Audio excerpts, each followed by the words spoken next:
السلام علیکم دوستوں، یہ احکام اللہ کے حکم اور پیارے رسول صلی اللہ علیہ وسلم کی سنتیں ہیں۔ انہیں ہم اپنی زندگی میں اتار کر نہ اپنے لیے بہتری کریں گے بلکہ ہماری روح بھی پاک و صاف رہے گی اور ہم شیطان کے شر سے بھی دور رہیں گے۔ آمین ثم آمین۔ السلام علیکم۔ شروع کرتی ہوں اللہ تعالیٰ کے نام سے جو بڑا مہربان نہایت رحم والا ہے۔ سونے اور جاگنے کے آداب۔ نمبر 1، جب شام کا اندھیرا چھانے لگے تو بچوں کو گھر میں بلا لیجیے اور باہر نہ کھیلنے دیجیے۔ ہاں، جب رات کا کچھ حصہ گزر جائے تو نکلنے کی اجازت دے سکتے ہیں۔ احتیاط اسی میں ہے کہ کسی اشد ضرورت کے بغیر بچوں کو رات میں گھر سے نہ نکالنے دیں۔ نبی صلی اللہ علیہ وسلم کا ارشاد ہے، جب شام ہو جائے تو چھوٹے بچوں کو گھر میں روکے رکھو، اس لیے کہ اس وقت شیطان زمین میں پھیل جاتے ہیں۔ البتہ جب گھڑی بھر رات گزر جائے تو بچوں کو چھوڑ سکتے ہو۔ نمبر 2، جب شام ہو جائے تو یہ دعا پڑھیں۔ نبی صلی اللہ علیہ وسلم صحابہ کرام رضی اللہ عنہ کو یہی دعا پڑھنے کی تلقین فرمایا کرتے تھے۔ اللہم بکا امسینا و بکا اصبحنا و بکا نحیا و بکا نموت و الیک النشور۔ خدایا، ہم نے تیری ہی توفیق سے شام کی اور تیری ہی مدد سے صبح کی، تیری ہی عنایت سے جی رہے ہیں اور تیری ہی اشارے پر مر جائیں گے اور انجام کار تیرے ہی پاس اٹھ کر حاضر ہوں گے۔ اور مغرب کی اذان کے وقت یہ دعا پڑھیں۔ اللہم ھذا اقبال لیلک و ادبار نہارک و اصوات دعواتک فاغفر لی۔ خدایا، یہ وقت ہے تیری رات کے آنے کا، تیرے دن کے جانے کا اور تیرے موذنوں کے پکار کا، بس تو میری مغفرت فرما دے۔ نمبر 3، عشاء کی نماز پڑھنے سے پہلے سونے سے پرہیز کیجیے۔ اس طرح اکثر عشاء کی نماز خطرے میں پڑ جاتی ہے، اور کیا خبر کہ نیند کی اس موت کے بعد خدا بندے کی جان واپس کرتا ہے یا پھر ہمیشہ کے لیے ہی لے لیتا ہے۔ نبی صلی اللہ علیہ وسلم عشاء سے پہلے کبھی نہ سوتے تھے۔ نمبر 4، رات ہوتے ہی گھر میں روشنی ضرور کر لیجیے۔ نبی صلی اللہ علیہ وسلم ایسے گھر میں سونے سے پرہیز فرماتے تھے جس میں روشنی نہ کی گئی ہوتی۔ نمبر 5، رات گئے تک جاگنے سے پرہیز کیجیے۔ شب میں جلد سونے اور سحری میں جلد اٹھنے کی عادت ڈالیے۔ نبی صلی اللہ علیہ وسلم کا ارشاد ہے، عشاء کی نماز کے بعد یا تو ذکر الہ کے لیے جاگا جا سکتا ہے یا گھر والوں سے ضرورت کی بات کرنے کے لیے۔ نمبر 6، رات کو جاگنے اور دن میں نیند پوری کرنے سے پرہیز کیجیے۔ خدا نے رات کو آرام و سکون کے لیے پیدا فرمایا ہے اور دن کو سو کر اٹھنے اور ضروریات کے لیے دوڑ دھوپ کرنے کا وقت قرار دیا ہے۔ بلا شبہ اس میں مومنوں کے لیے سوچنے کے اشارات ہیں۔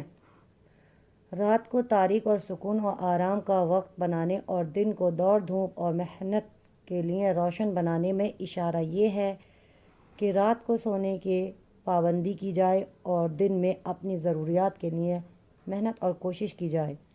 دن کی روشنی میں اپنی معاش اور ضروریات کے لیے تن دہنی اور سخت کوشی کے ساتھ لگے رہیے، یہاں تک کہ آپ کے اعضاء اور قوتیں تھکان محسوس کرنے لگیں۔ اس وقت رات پر سکون اور پردہ پوش قضاء میں سکون و راحت سے ہم آغوش ہو جائیں اور دن طلوع ہوتے ہی پھر خدا کا نام لیتے ہوئے تازہ دم میدان عمل میں اتر پڑیں۔ جو لوگ آرام طلبی اور سستی کی وجہ سے دن میں خراٹے لیتے ہیں یا داد عیش دینے اور لہو و لعب میں مبتلا ہونے کے لیے رات بھر جاگتے ہیں، وہ قدرت کی حکمتوں کا خون کرتے ہیں اور اپنی صحت و زندگی کو برباد کرتے ہیں۔ دن میں پہروں تک سونے والے اپنے دن کے فرائض میں بھی کوتاہی کرتے ہیں اور جسم و جان کو بھی آرام سے محروم رکھتے ہیں، اس لیے کہ دن کی نیند رات کا بدلہ نہیں بن پاتی۔ نبی صلی اللہ علیہ وسلم نے تو اس کو بھی پسند نہیں فرمایا کہ آدمی رات بھر جاگ کر خدا کی عبادت کرے اور اپنے کو ناقابل برداشت مشقت میں ڈالے۔ حضرت عبداللہ بن عمر رضی اللہ عنہ سے ایک بار نبی صلی اللہ علیہ وسلم نے پوچھا، کیا یہ بات جو مجھے بتائی گئی ہے صحیح ہے کہ تم پابندی سے دن میں روزے رکھتے ہو اور رات بھر نمازیں پڑھتے ہو؟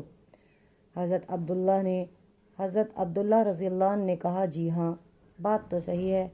نبی صلی اللہ علیہ وسلم نے ارشاد فرمایا، نہیں، ایسا نہ کرو، کبھی روزہ رکھو اور کبھی کھاؤ پیو، اسی طرح سو بھی اور اٹھ کر نماز بھی پڑھو، کیونکہ تمہارے جسم کا بھی تم پر حق ہے، تمہاری آنکھ کا بھی تم پر حق ہے۔ نمبر 7، زیادہ آرام دہ بستر نہ استعمال کیجیے۔ دنیا میں مومن کو آرام طلبی، سہل انکاری اور عیش پسندی سے پرہیز کرنا چاہیے۔ زندگانی مومن کے لیے جہاد ہے اور مومن کو جفاکش، سخت کوش اور مختی ہونا چاہیے۔ حضرت عائشہ رضی اللہ عنہ کا بیان ہے کہ نبی صلی اللہ علیہ وسلم کا بستر چمڑے کا تھا جس میں کھجور کی چھال بھری ہوئی تھی۔ حضرت حفصہ رضی اللہ عنہ سے کسی نے پوچھا، آپ کے یہاں نبی صلی اللہ علیہ وسلم کا بستر کیسا تھا؟ فرمایا، ایک ٹاٹ تھا جس کو دوہرا کر کے ہم نبی صلی اللہ علیہ وسلم کے نیچے بچھا دیا کرتے تھے۔ ایک روز مجھے خیال آیا کہ اگر اس کو چوہرا کر کے بچھا دیا جائے تو ذرا زیادہ نرم ہو جائے گا، چنانچہ میں نے اس کو چوڑا کر کے بچھا دیا۔ صبح کو آپ نے دریافت فرمایا، رات میرے نیچے کیا چیز بچھائی تھی؟ میں نے کہا، وہی ٹاٹ کا بستر تھا، البتہ رات میں نے اس کو چوڑا کر کے بچھا دیا تھا کہ کچھ نرم ہو جائے۔ نبی صلی اللہ علیہ وسلم نے فرمایا، نہیں، اس کو دوہرا ہی رہنے دیا کرو۔ رات بستر کی نرمی تہجد کے لیے اٹھنے میں رکاوٹ بنی۔ حضرت عائشہ رضی اللہ عنہ فرماتی ہیں کہ ایک بار ایک انصاری خاتون آئیں اور انہوں نے نبی اکرم صلی اللہ علیہ وسلم کا بستر دیکھا۔ گھر جا کر اس خاتون نے ایک بستر تیار کیا، اس میں اون بھر کر خوب ملائم بنا دیا اور نبی صلی اللہ علیہ وسلم کے لیے بھیجا۔ نبی صلی اللہ علیہ وسلم جب گھر تشریف لائے اور وہ نرم بستر رکھا ہوا دیکھا تو فرمایا، یہ کیا ہے؟ میں نے عرض کیا، یا رسول اللہ، فلاں انصاری خاتون آئی تھیں اور آپ کا بستر دیکھ گئی تھیں، اب یہ انہوں نے آپ کے لیے تیار کر کے بھیجا ہے۔ نبی صلی اللہ علیہ وسلم نے فرمایا، نہیں، اس کو واپس کر دو، مجھے وہ بستر بہت ہی پسند تھا، اس لیے واپس کرنے کو جی نہیں چاہ رہا تھا، مگر نبی صلی اللہ علیہ وسلم نے اتنا اصرار فرمایا کہ مجھے واپس کرنا ہی پڑا۔ نبی صلی اللہ علیہ وسلم ایک بار چٹائی پہ سو رہے تھے، لیٹنے سے آپ کے جسم پر چٹائی کے نشانات پڑ گئے۔ حضرت عبداللہ بن مسعود رضی اللہ عنہ فرماتے ہیں، میں یہ دیکھ کر رونے لگا۔ نبی صلی اللہ علیہ وسلم نے مجھے روتے دیکھا تو فرمایا، کیوں رو رہے ہو؟ میں نے عرض کیا، یا رسول اللہ، یہ کیسر و کسریا تو ریشم اور مخمل کے گدوں پر سوئیں اور آپ بوریے پر۔ نبی صلی اللہ علیہ وسلم نے ارشاد فرمایا، یہ رونے کی بات نہیں ہے، ان کے لیے دنیا ہے اور ہمارے لیے آخرت ہے۔ ایک بار نبی صلی اللہ علیہ وسلم نے ارشاد فرمایا، میں عیش و آرام اور بے فکری کی زندگی کیسے گزار سکتا ہوں، جبکہ حال یہ ہے کہ اسرافیل منہ میں سور لیے، کان لگائے، حکم بجلانے کے لیے سر جھکائے انتظار کر رہا ہے کہ کب سور پھونکنے کا حکم ہوتا ہے۔ نبی کریم صلی اللہ علیہ وسلم کا یہ آسودہ مطالبہ کرتا ہے کہ مومن اس دنیا میں مجاہدانہ زندگی گزارے اور عیش کوشی سے پرہیز کرے۔ نمبر 8، سونے سے پہلے وضو کرنے کا بھی اہتمام کیجیے اور پاک و صاف ہو کر سوئیے۔ اگر ہاتھوں میں چکنائی وغیرہ لگی ہوتی ہاتھوں کو خوب اچھی طرح دھو کر سوئیے۔ نبی صلی اللہ علیہ وسلم کا ارشاد ہے، جس کے ہاتھ میں چکنائی وغیرہ لگی ہو اور وہ اسے دھوئے بغیر سو گیا اور اسے کوئی نقصان پہنچا یعنی کسی جانور نے کاٹ لیا تو وہ اپنے آپ ہی کا ملامت کرے کہ دھوئے بغیر کیوں سو گیا تھا۔ نبی صلی اللہ علیہ وسلم کا معمول تھا کہ سونے سے پہلے آپ وضو فرماتے اور اگر کبھی اس حال میں سونے کا ارادہ فرماتے تھے کہ غسل کی حاجت ہوتی تو ناپاکی کے مقام کو دھوتے اور پھر وضو کر کے سو رہتے۔ نمبر 9، سونے کے وقت گھر کا دروازہ بند کر لیجئے، کھانے پینے کے برتن ڈھانک لیجئے، چراغ یا لالٹین وغیرہ بجھا دیجئے اور اگر آگ جل رہی ہو تو اس کو بھی بجھا دیجئے۔ ایک بار مدینے میں رات کے وقت کسی کے گھر میں آگ لگ گئی تو نبی صلی اللہ علیہ وسلم نے فرمایا، آگ تمہاری دشمن ہے، جب سویا کرو تو آگ بجھا دیا کرو۔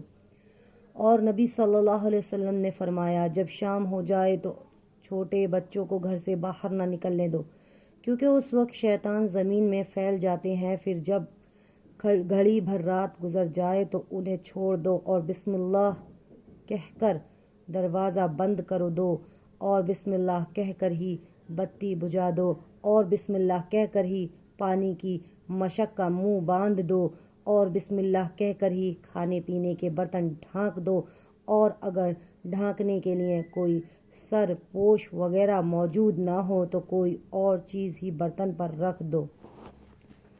نمبر 10، سوتے وقت بستر پر اور بستر کے قریب یہ چیزیں ضرور رکھ دیجیے: پینے کا پانی اور گلاس، لوٹا لاٹھی، روشنی کے لیے ماچس یا ٹارچ، مسواک، تولیہ وغیرہ۔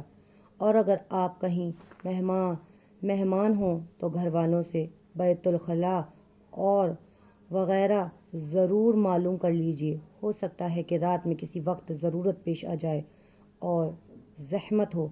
نبی صلی اللہ علیہ وسلم جب آرام فرماتے تو آپ کے سرہانے 7 چیزیں رکھی ہوتی۔ نمبر 1، تیل کی شیشی، نمبر 2، کنگھی، نمبر 3، سرما دانی، نمبر 4، قینچی، نمبر 5، مسواک، نمبر 6، آئینہ، نمبر 7 اور لکڑی کی ایک چھوٹی سی سیخ جو سروغیر کھجانے کے کام میں آتی۔ نمبر 11، سوتے وقت اپنے جوتے اور کپڑے وغیرہ پاس ہی رکھیے کہ جب سو کر اٹھیں تو تلاش نہ کرنے پڑیں اور اٹھتے ہی جوتے میں پیر نہ ڈالیں۔ اس طرح کپڑے بھی بغیر جھاڑے نہ پہلے جھاڑ لیجئے، ہو سکتا ہے کہ جوتے یا کپڑے میں کوئی موذی جانور ہو اور خدا نخواہ آستہ وہ آپ کو تکلیف پہنچا دے۔ نمبر 12، سونے سے پہلے بستر اچھی طرح جھاڑ لیجئے اور اگر کبھی سوتے سے ہی کسی ضرورت کے لیے اٹھیں اور پھر آ کر لیٹیں تب بھی بستر اچھی طرح جھاڑ لیجئے۔ نبی صلی اللہ علیہ وسلم نے فرمایا، اور جب کوئی شب میں بستر سے اٹھے اور پھر بستر پر جائے تو اپنی لنگی کے کناروں سے 3 بار اسے جھاڑ دے، اس لیے کہ وہ نہیں جانتا کہ اس کے پیچھے بستر پر کیا چیز آ گئی ہے۔ نمبر 13، جب بستر پر پہنچیں تو یہ دعا پڑھیں۔ نبی صلی اللہ علیہ وسلم کے خادم خاص حضرت انس رضی اللہ عنہ فرماتے ہیں کہ جب آپ بستر پر تشریف لے جاتے تو یہ دعا پڑھتے۔ نمبر 14، بستر پر پہنچنے پر قرآن پاک کا کچھ حصہ ضرور پڑھیں۔ نبی صلی اللہ علیہ وسلم سونے سے پہلے قرآن پاک کا کچھ حصہ ضرور تلاوت فرماتے تھے۔ نبی صلی اللہ علیہ وسلم کا ارشاد ہے، جو شخص اپنے بستر پر آرام کرنے کے وقت کتاب اللہ کی کوئی سورت پڑھتا ہے تو خدا تعالیٰ اس کے پاس ایک فرشتہ بھیجتا ہے جو ہر تکلیف دہ چیز سے اس کی بیدار ہونے تک اس کی حفاظت کرتا ہے، خواہ وہ کسی بھی وقت نیند سے بیدار ہو۔ اور آپ نے فرمایا، جب آدمی سونے کے لیے اپنے بستر پر پہنچتا ہے تو اسی وقت ایک فرشتہ اور شیطان اس کے پاس آ پہنچتا ہے۔ فرشتہ اس سے کہتا ہے اپنے اعمال کا خاتمہ بھلائی پر کرو، اور شیطان کہتا ہے اپنے اعمال کا خاتمہ برائی پر کرو۔ پھر اگر وہ آدمی خدا کا ذکر کر کے سویا تو فرشتہ رات بھر اس کی حفاظت کرتا ہے۔ حضرت عائشہ رضی اللہ عنہ کا بیان ہے کہ نبی صلی اللہ علیہ وسلم جب بستر پر تشریف لے جاتے تو دونوں ہاتھ دعا مانگنے کی طرح ملاتے اور قل هو اللہ احد اور قل اعوذ برب الفلق اور قل اعوذ برب الناس کی صورتیں تلاوت فرما کر ہاتھوں پر دم فرماتے، اور پھر جہاں تک ہاتھ پہنچتا اپنے جسم پر پھیر لیتے۔ سر، چہرے اور جسم کے اگلے حصے سے شروع فرماتے اور آپ 3 مرتبہ یہ عمل فرماتے۔ نمبر 15، جب سونے کا ارادہ کریں تو دایاں ہاتھ اپنے دائیں رخسار کے نیچے رکھ کر دائیں کروٹ پر لیٹیے۔ حضرت برا رضی اللہ عنہ فرماتے ہیں کہ جب نبی صلی اللہ علیہ وسلم آرام فرماتے تو اپنا دایاں ہاتھ دائیں رخسار کے نیچے رکھتے اور یہ کلمات پڑھتے۔ حسن حسین میں ہے کہ آپ یہ کلمات 3 بار پڑھتے۔ نمبر 16، پٹ لیٹنے اور بائیں کروٹ پر سونے سے پرہیز کیجیے۔ حضرت معیش رضی اللہ عنہ کے والد طفقہ الغفاری رضی اللہ عنہ فرماتے ہیں کہ میں مسجد میں پیٹ کے بل لیٹا ہوا تھا کہ کسی صاحب نے مجھے اپنے پاؤں سے ہلایا اور کہا اس طرح لیٹنے کو خدا ناپسند فرماتا ہے۔ اب جو میں نے دیکھا تو وہ نبی صلی اللہ علیہ وسلم تھے۔ نمبر 17، سونے کے لیے ایسی جگہ کا انتخاب کیجیے جہاں تازہ ہوا پہنچتی ہو۔ ایسے بند کمروں میں سونے سے پرہیز کیجیے جہاں تازہ ہوا کا گزر نہ ہوتا ہو۔ نمبر 18، منہ لیٹ کر نہ سوئیے۔ اس طرح سونے سے صحت پر برا اثر پڑتا ہے۔ چہرہ کھول کر سونے کی عادت ڈالیے تاکہ آپ کو تازہ ہوا ملتی رہے۔ نمبر 19، ایسی کھلی چھتوں پر سونے سے پرہیز کیجیے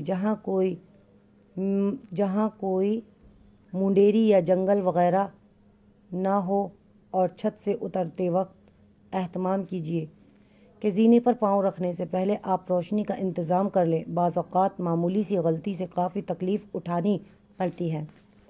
نمبر 20، کیسی ہی سخت سردی پڑتی رہی ہو، کمرے میں انگیٹھی جلا کر نہ سوئیے اور نہ بند کمرے میں لالٹین جلا کر سوئیے۔ آگ جلنے سے بند کمروں میں جو گیس پیدا ہوتی ہے وہ سخت صحت کے لیے انتہائی مضر ہے، بلکہ بعض اوقات تو اس سے جان کا خطرہ پیدا ہو جاتا ہے اور موت واقع ہو جاتی ہے۔ نمبر 21، سونے سے پہلے یہ دعا پڑھ لیا کیجیے۔ حضرت ابو ہریرہ رضی اللہ عنہ کا بیان ہے کہ نبی صلی اللہ علیہ وسلم سونے سے پہلے یہ دعا پڑھ لیا کرتے تھے۔ نمبر 22، رات کے آخری حصے میں اٹھنے کی عادت ڈالیے۔ نفس کے تربیت اور خدا سے تعلق بیدار کرنے کے لیے آخری شب میں اٹھنا اور خدا کو یاد کرنا ضروری ہے۔ خدا نے اپنے محبوب بندوں کی یہی امتیازی خوبی بیان فرمائی ہے کہ راتوں کو اٹھ کر خدا کے حضور رکوع اور سجدوں کرتے ہیں اور اپنے گناہوں کی معافی مانگتے ہیں۔ نبی صلی اللہ علیہ وسلم کا معمول تھا کہ آپ اول رات میں آرام فرماتے اور آخر شب میں اٹھ کر خدا کی عبادت میں مشغول ہو جاتے۔ نمبر 23، نیند سے بیدار ہونے پر یہ دعا پڑھیں۔ نمبر 24، جب کوئی اچھا خواب دیکھیں تو خدا کا شکر ادا کیجیے اور اس کو اپنے حق میں بشارت سمجھیے۔ نبی صلی اللہ علیہ وسلم کا ارشاد ہے، اب نبوت میں سے بشارتوں کے سوا کچھ باقی نہیں رہا۔ لوگوں نے پوچھا بشارت سے کیا مراد ہے؟ فرمایا اچھا خواب۔ آپ نے یہ بھی فرمایا کہ تم میں جو زیادہ سچا ہے اس کا خواب بھی زیادہ سچا ہوگا، اور آپ نے یہ ہدایت بھی فرمائی کہ جب کوئی اچھا خواب دیکھو تو خدا کی حمد و ثنا کرو اور اس کو بیان کرو اور درست سے ہی بیان کرو۔ نبی صلی اللہ علیہ وسلم نے جب کبھی کوئی خواب دیکھتے تو صحابہ کرام رضی اللہ عنہ سے بیان فرماتے تھے، اور صحابہ کرام رضی اللہ عنہ سے بھی فرماتے کہ اپنا خواب بیان کرو، میں اس کی تعبیر دوں گا۔ نمبر 25، درود شریف کثرت سے پڑھیے۔ توقع ہے کہ اللہ تعالیٰ نبی صلی اللہ علیہ وسلم کی زیارت سے مشروف فرمائے۔ حضرت مولانا محمد علی مونگزی رضی اللہ عنہ نے ایک بار حضرت فضل الرحمن گنج مراد آبادی سے سوال کیا کہ کوئی خاص درود شریف بتائیے جس سے نبی صلی اللہ علیہ وسلم کا دیدار حاصل ہو، تو فرمایا کوئی خاص درود نہیں ہے، بس خلوص پیدا کرنا چاہیے۔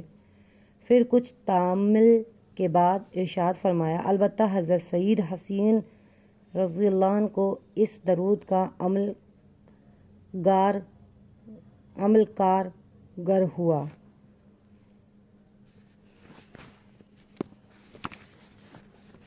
نبی صلی اللہ علیہ وسلم نے فرمایا، جس شخص نے خواب میں مجھے دیکھا اس نے واقعی مجھ کو دیکھا، اس لیے کہ شیطان میری صورت میں نہیں آ سکتا۔ حضرت یزید فارسی رضی اللہ عنہ قرآن پاک لکھا کرتے تھے۔ ایک بار آپ کو خواب میں نبی صلی اللہ علیہ وسلم کا دیدار نصیب ہوا۔ حضرت ابن عباس رضی اللہ عنہ حیات تھے۔ حضرت یزید نے ان سے ذکر کیا تو حضرت ابن عباس رضی اللہ عنہ نے ان کو نبی کی یہ حدیث سنائی کہ جس نے خواب میں مجھے دیکھا اس نے واقعی مجھے دیکھا، اس لیے کہ شیطان میری صورت نہیں آ سکتا۔ پھر پوچھا، تم نے خواب میں جس ذات کو دیکھا ہے اس کا حلیہ بیان کر سکتے ہو؟ حضرت یزید نے کہا، آپ کا بدن اور آپ کا قد و قامت انتہائی متوازن تھا۔ آپ کا رنگ گندمی مائل بے سفیدی تھا، آنکھیں سرمئی ہستانہ خوبصورت گول چہرہ، نہایت بھری ہوئی داڑھی جو پورے چہرے کا احاطہ کیے ہوئے تھی اور سینے پر پھیلی ہوئی تھی۔ حضرت ابن عباس رضی اللہ عنہ نے فرمایا، اگر تم نبی صلی اللہ علیہ وسلم کو زندگی میں دیکھتے تب بھی اس سے زیادہ حلیہ نہ بیان کر سکتے تھے، یعنی تم نے جو حلیہ بیان کیا وہ واقعی نبی صلی اللہ علیہ وسلم کا ہی حلیہ ہے۔ نمبر 26، جب کبھی خدا نخواستہ کوئی ناپسندیدہ اور ڈراونا خواب دیکھیے تو ہرگز کسی سے بیان نہ کیجیے اور اس خواب کو برائی سے خدا کی پناہ مانگیے، خدا نے چاہا تو اس کے شر سے محفوظ رہیں گے۔ حضرت ابو سلمہ رضی اللہ عنہ فرماتے ہیں کہ میں ناگوار خوابوں کی وجہ سے اکثر بیمار پڑ جایا کرتا تھا۔ ایک روز میں نے حضرت ابو قتادہ رضی اللہ عنہ سے شکایت کی، آپ نے مجھے نبی صلی اللہ علیہ وسلم کی یہ حدیث سنائی، اچھا خواب خدا کی جانب سے ہوتا ہے، اگر تم میں سے کوئی اچھا خواب دیکھے تو اپنے مخلص دوست کے سوا کسی اور سے نہ بیان کرے، اور کوئی ناپسندیدہ خواب دیکھے تو قطعاً کسی کو نہ بتائیں، بلکہ جاگتے ہی اعوذ باللہ من الشیطان الرجیم پڑھ کر 3 بار بائیں جانب دھتکار دیں اور کروٹ بدل لیں تو وہ خواب کے شر سے محفوظ رہے گا۔ نمبر 27، اپنے جی سے گھڑ کر جھوٹے خواب کبھی بیان نہ کیجیے۔ حضرت عبداللہ بن عباس رضی اللہ عنہ کا بیان ہے کہ نبی صلی اللہ علیہ وسلم نے فرمایا، جو خواب دیکھے بغیر اپنی طرف سے گھڑ گھڑ کر بیان کرے گا اس کو یہ سزا دی جائے گی کہ جو کہ 2 دانوں میں گرہ لگائے، اور وہ ایسی کبھی نہ کر سکے گا۔ اور آپ نے فرمایا، یہ بہت بڑا بہتان ہے کہ آدمی ایسی بات کہے جو اس کی آنکھوں نے نہیں دیکھی ہے۔ نمبر 28، جب کبھی کوئی دوست اپنا خواب سنائے تو اس کی اچھی تعبیر دیجیے اور اس کے حق میں دعا کیجیے۔ ایک آدمی نے ایک بار نبی صلی اللہ علیہ وسلم سے اپنا خواب بیان کیا تو آپ نے فرمایا، بہتر خواب دیکھا ہے اور بہتر تعبیر ہوگی۔ نبی صلی اللہ علیہ وسلم نے عام طور پر فجر کی نماز کے بعد پالتی مار کر بیٹھ جاتے اور لوگوں سے فرماتے جس نے جو خواب دیکھا ہو بیان کرو، اور خواب سننے سے پہلے یہ الفاظ فرماتے۔ نمبر 29، کبھی خواب میں ڈر جائیں یا کبھی پریشان کن خواب دیکھ کر پریشان ہو جائیں تو خواب اور پریشان دور کرنے کے لیے یہ دعا پڑھیں اور اپنے ہوشیار بچوں کو بھی یہ دعا یاد کرائیں۔ حضرت عبداللہ بن عمر بن العاص رضی اللہ عنہ کہتے ہیں کہ جب کوئی خواب میں ڈر جاتا یا پریشان ہو جاتا تو نبی صلی اللہ علیہ وسلم اس کی پریشانی دور کرنے کے لیے یہ دعا تلقین فرماتے۔